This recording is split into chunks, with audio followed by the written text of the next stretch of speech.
Ya, assalamualaikum warahmatullahi wabarakatuh, teman-teman yang dirahmati Allah SWT. Hari ini saya akan melakukan bekam, dan di sini aja ada ahlinya Gus Yuda. Ini ahlinya bekam, teman-teman. Dan bisa diceritakan sedikit Gus masalah bekam ini, asal usulnya, sejarahnya dari mana, terus kegunaannya, manfaatnya apa aja. Ya, terima kasih sebenarnya. Assalamualaikum warahmatullahi wabarakatuh. Assalamualaikum. Bekam, kalau dalam bahasa Arabnya, dalam hadis Nabi yaitu hijamah. Hijamah ada pada zaman Nabi, yaitu suatu metode penyembuhan penyakit. Tidak hanya sekedar untuk penyembuhan penyakit saja, untuk menjaga stamina, untuk menjaga kondisi badan supaya bisa sehat, terhindar dari penyakit, untuk meningkatkan imun. Karena pada intinya setiap manusia itu pasti punya imun, kekebalan daya tahan tubuh. Dan kekebalan daya tahan tubuh manusia itu bisa menurun. Nah, imun itu ibaratnya tentara, yaitu sebagai melindungi tubuh kita. Di saat imun kita lemah, maka kita mudah terserang penyakit. Apalagi kita yang posisinya di Jepang. Di Jepang yang misalkan musim dinginnya sangat ekstrim, kalau panasnya juga ekstrim, maka di situ jika kita tidak menjaga imun kita lemah, maka kita akan mudah terkena penyakit. Sering drop gitu ya. Sering drop. Makanya Rasulullah mengajarkan satu metode pengobatan, yaitu dengan cara hijamah, atau orang Indonesia kita menyebutnya adalah bekam.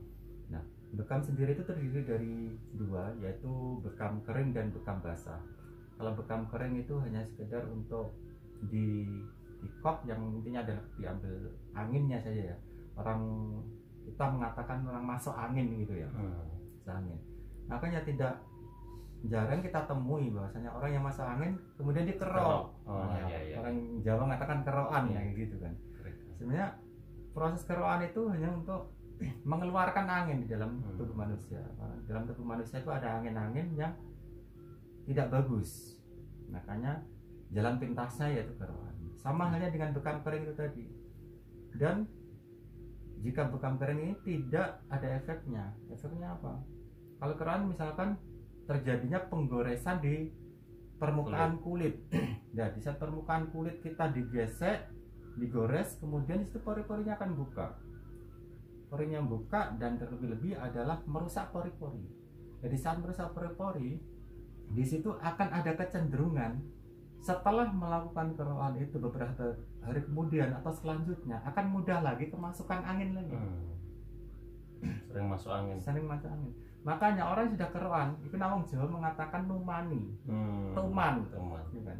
Pengen dikerokan lagi, masuk angin sedikit, kerokan dan seterusnya. Nah, kalau bekam kering itu sifatnya sama, mengeluarkan angin, tetapi tidak merusak pori-pori kulit, karena tidak ada proses pembekasannya atau gesek kulit, permukaan kulit itu tadi. Kemudian yang kedua yaitu bekam basah. Bekam basah sendiri itu terdiri dari dua cara ya, dua metode. Yang metode pertama adalah metode ditusuk menggunakan jarum. Jarumnya seperti ini, dan ini masih steril. Kita buktikan dengan jarumnya khusus ini ya, segelan, jadi bukan jarum sembarangan. Masih segelan. Jika ini sudah terbuka berarti sudah pernah terpakai. Maka ini masih segelan gini. Yang pertama dengan cara yang ditusuk. Yang kedua dengan cara disayat. Disayat ini bisa menggunakan satu benda tajam intinya. Seperti pisau gitu. Oh, bisa kecil. Tapi untuk proses bekaman itu ada silet khusus, ada pisau kecil khusus. Ya, perlu diingat bahwasanya entah itu metode ditusuk atau dengan cara disayat, itu sifatnya tidak melukai. Tidak ada bekasnya. Tidak ada bekasnya. Nah, yang ditusuk ataupun disayat itu ada kulit lapisan yang paling luarnya. Orang kita nyebutnya adalah kulit tari. Kulit tari. Contoh misalkan ini terjadi goresan putih seperti ini kan, tidak akan menimbulkan efek. Contoh seperti ini ya, ini kulit. Ya. Jika kita tusuk ini sudah ada jarumnya, bisa lihat jarumnya. Kan? Seperti ini. Ini saya tusuk ini, keluar darah. Tidak. Inilah proses pembekaman. Jadi sifatnya tidak melukai, tidak akan keluar darah sampai kapan. Setelah digesek-gesek. Makanya seperti proses pembekaman seperti ini secara otodidak sih, melihat di YouTube, melihat di internet sering kita jumpai ya. Proses pembekaman mudah untuk dipelajari, tapi di situ ada titik-titik yang memang benar-benar menjadi sunnah Nabi, jadi contohkan oleh Nabi. Titik-titik bekam itu terpengaruh nanti ke sarafnya, jadi nggak asal. Jadi memang benar-benar ada metodenya. Terus sekarang yang perlu diketahui bahwasanya bekam itu pada intinya adalah mengeluarkan toksin. Apa itu toksin? Toksin adalah darah kotor atau racun di dalam tubuh kita. Dan di saat tidak kita pungkiri, manusia itu pasti ada namanya darah mati. Darahnya sudah tidak produktif. Jika perempuan mengalami uzur atau masa menstruasi sebulan sekali, sirkulasi darahnya normal. Nah, bagaimana kita jika laki-laki? Ya. Tidak pernah keluar darah. Sambil dijelasin sama Gus Yuda yang ahli dalam proses pembekaman.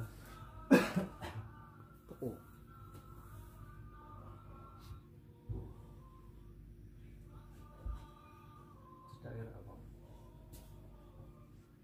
Kegresek. Iya. Nyamannya gimana? Mau duduk boleh, mau bobokan tiduran juga boleh. Biasanya Ya tergantung dari pasien. oh ya, Nyamannya gimana? Nyaman tiduran. Lama kan juga.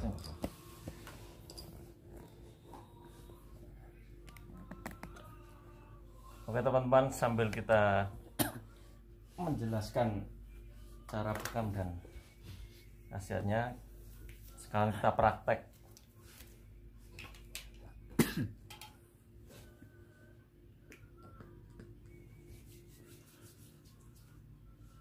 Nama lengkapnya siapa? Khairul Wafa.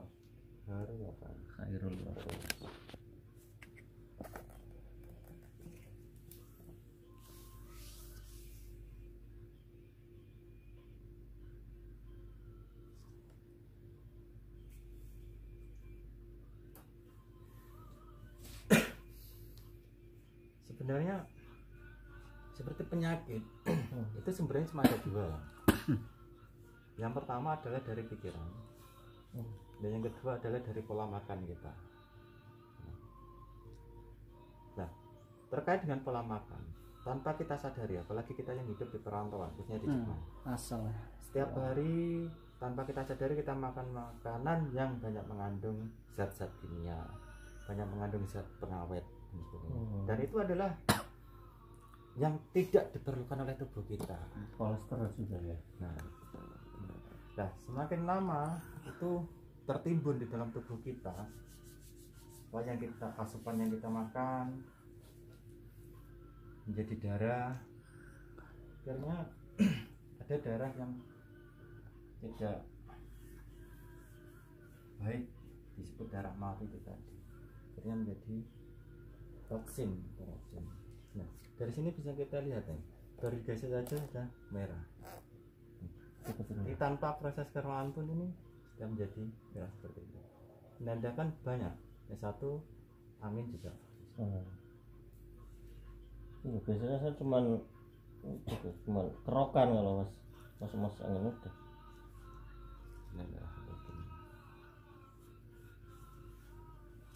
Kamu sampai tanya-tanya nggak apa-apa sih.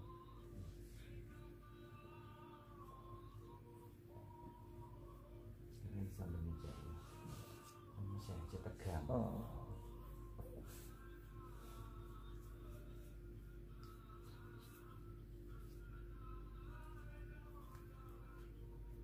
Ini ya.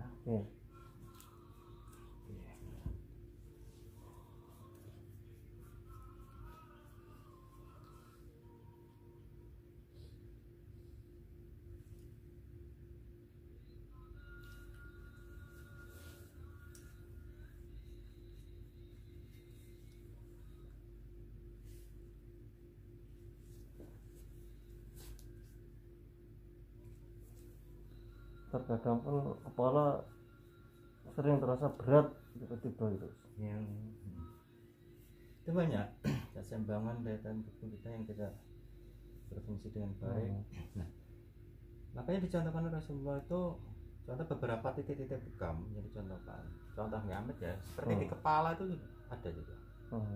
Dan itu seperti juga kalau di dalam tubuh manusia itu diwakili Amit di atas kepala sini, Amit ya, di atas kepala sini. Ada pertanyaan, bagaimana jika ada rambutnya? Ya dipotong sedikit sebesar cup segini, sebesar cup yang ini kecil, tidak perlu yang besar. Jadi tidak digundulin semua, tidak, hanya sebesar ini, diameter sekian ini. Potong rambutnya kemudian dikerek sedikit. Apakah sakit? Tidak. Seperti penjelasan saya tadi bahwasanya bekam itu sifatnya tidak melukai. Caranya ditusuk pakai jarum yang kecil itu hanya kulit lapisan hari-harinya, kulit lapisan bagian luar. Tapi kan kulit kepala sama kulit badan beda ke situ. Terus cara bekamnya apa? Sama. Sama.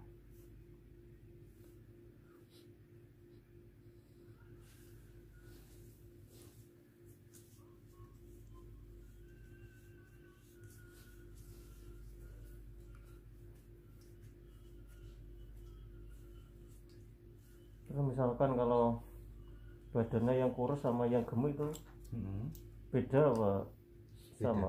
Beda banyak. Cara pekerjaannya sama. Dan itu tergantung. Nah, jadi gini, seperti ini sudah bisa kita diagnosa. Jadi sebetulnya ada diagnosa berapa nih. Dan tiap orang perlakuannya beda untuk proses pembekaman.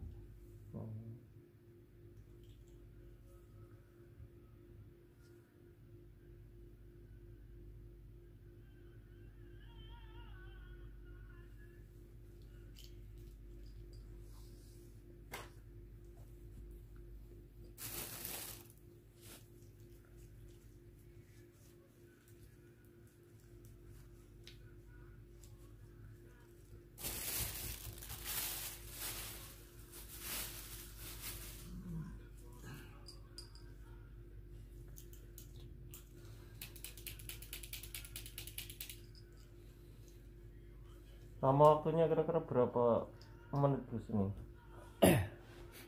Kira-kira sebenarnya kalau durasi ya, kalau durasi berapa menitnya itu tergantung dari kondisi si pasiennya, karena dari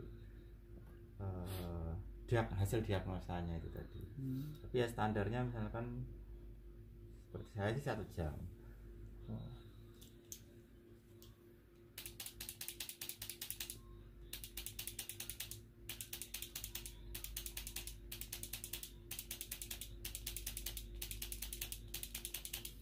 Contoh seperti ini, gimana rasanya? ya kayak apa gigit? Kirain saya sih di jep gitu Gus. Dan seperti ini mau dimasukin. digosok-gosok Nggak tidak kerasa, akan teman-teman, keluar ini. darah. Caranya dilukai hanya kulit. Kirain saya sih Air saja. kayak di tes darah kan ada tuh jep gitu kan. Terus Nah, ini bisa sama terus lihat sendiri. dipecet kan terus keluar darahnya. Itu nggak kelihatan. Deketin.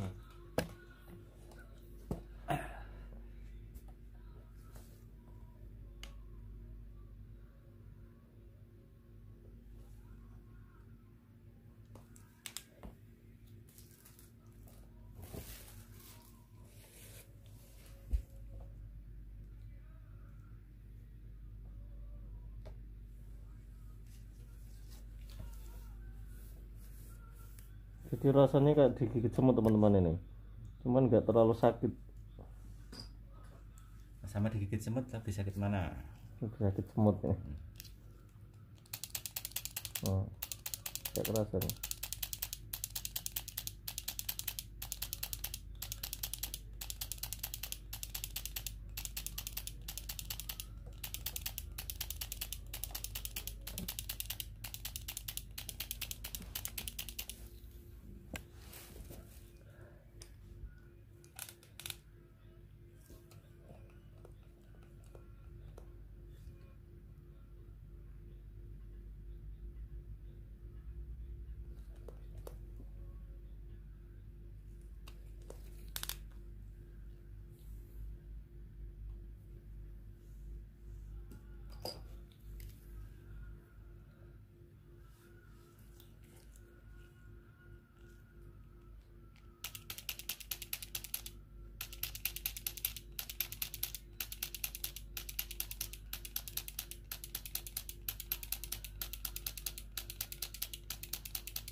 langsung keluar darahnya itu.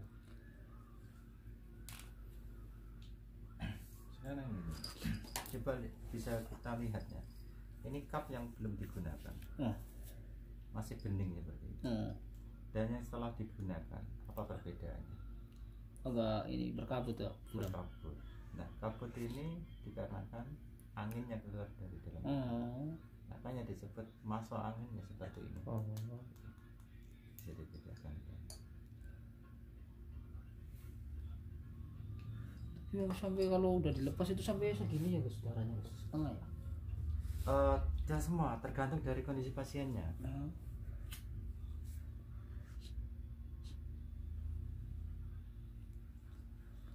Udah dilepas Gus, cepet Mas.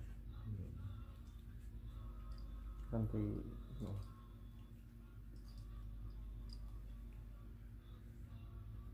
dan biasanya satu orang tuh berapa titik yang disedot ini? Tergantung. Tergantung dari kondisi pasiennya lagi.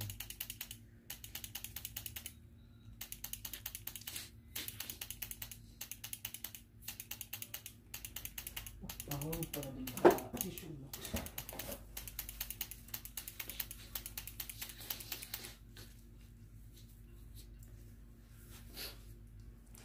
Banyak anginnya ini. Lama banget rasanya. Kayaknya saya ini banyak banget kayaknya kalau saya. Bisa dilihat ya seperti ini. Karena yang menjadikan pusing-pusing sebagainya ini kelihatan. Sering pusing kalau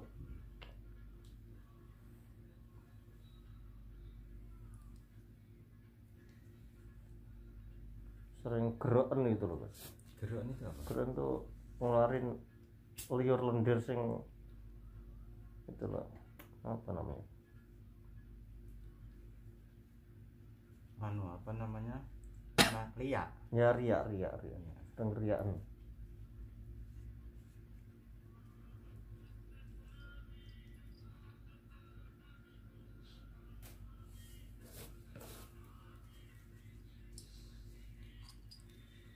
Maksud aku minum apa gitu.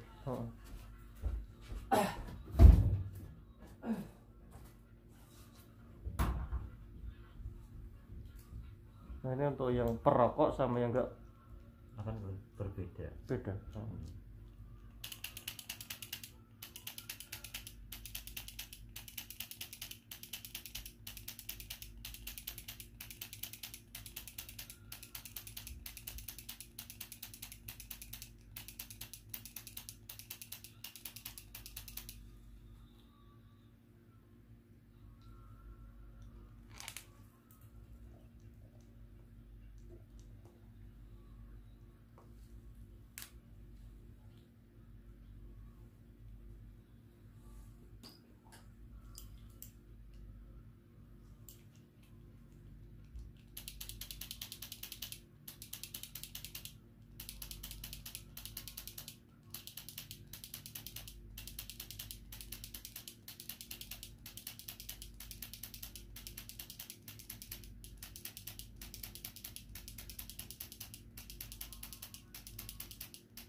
Seperti ini bisa merasakan ada yang keluar kan. Nah, boleh kata juga bahwasanya di sini memang kalau kita lihat titik-titik bukam itu ada di punggung. Salah satunya ya, lain di titik-titik bukam yang lain. Itu sudah mewakili beberapa unsur anggota organ tubuh kita yang dalam. Oh. Jadi, misalkan paru-paru, jantung, Oh. lambung, ginjal, Semuanya menyeluruh.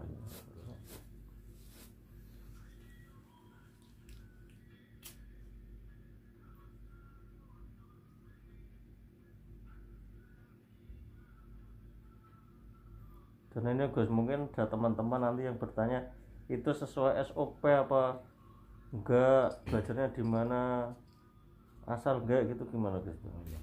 Jadi gini, seperti proses pembekaman seperti ini itu ada seperti lisensi ya, ada sertifikatnya. Jadi memang harus ada pelatihan Khusus. tentang pembekaman, ya kan. Di saat memang sih kalau belajar cara otodidak sih bisa, tapi di situ kan ada beberapa ilmu-ilmu yang harus dipelajari, titik-titik bekamnya, proses apa namanya pembekamannya yang sesuai standarnya itu bagaimana, terus kemudian untuk sterilisasi alat-alatnya bagaimana. Contoh seperti yang saya katakan tadi, jarumnya pun untuk satu orang satu, dan itu harus tidak boleh digunakan lebih dari langsung dibuang ya. dibuang. Yang kedua untuk sterilisasi cupnya. Sterilisasi cupnya di sini setelah digunakan yaitu dengan cara direbus.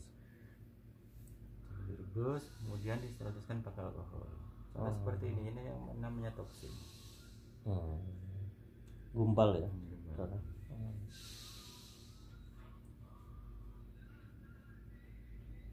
Makanya nggak tahu kan, nanti pas ada yang tanya itu apa asal-asalan enggak, itu nanti kan masalahnya sama masalahnya kan itu sama apa, kesehatan gitu Mas.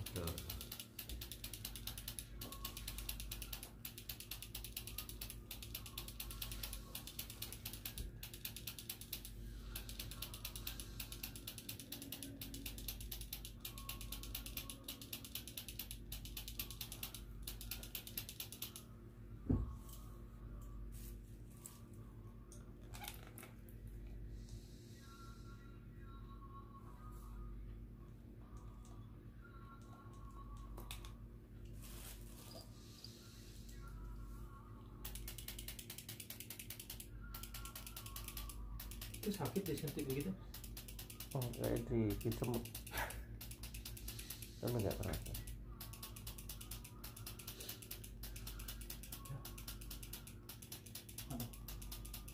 Kan gue selesai ini satu Kan udah di sini aja. nyambung di luar saja di gelas ya plastik ya. Ada ininya nggak, sayurnya nggak, kopi atau apa? Mana? Siapa? Pasti ada yang punya. Coba Imam nanya. Udah pulang memang? Udah. Hah? Udah. Udah pulang? Di Sokodo apa di mana tadi? Kita di kamarnya nggak ada di Sokodo, kan di kamarnya Budi apa di Sokodonya Budi apa Sokodo?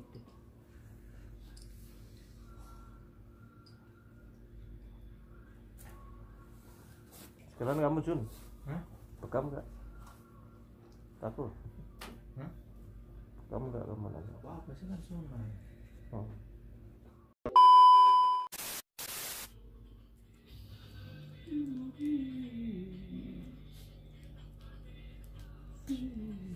Selatan aja deh. Situ gue lama.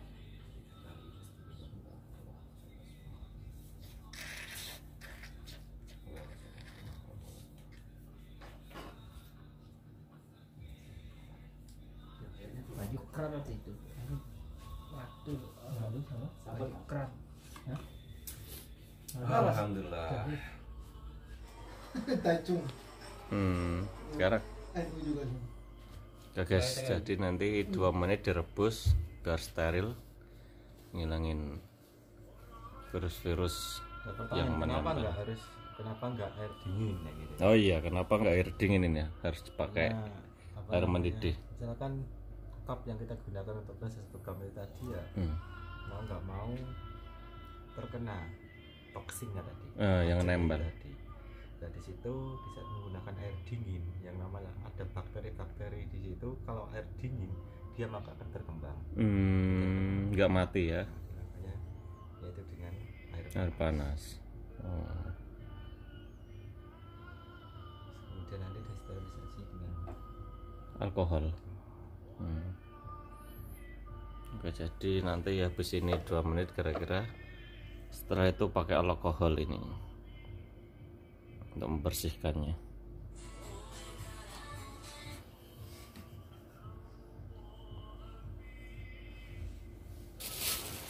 nanti saya katakan contohnya seperti jarum yang sudah digunakan. Nah, untuk jarumnya ini harus sekali pakai nih. Hah? Sekali pakai? Iya. Harus dipakai orang lain, nggak boleh dipakaikan ke temannya. Sekali buang.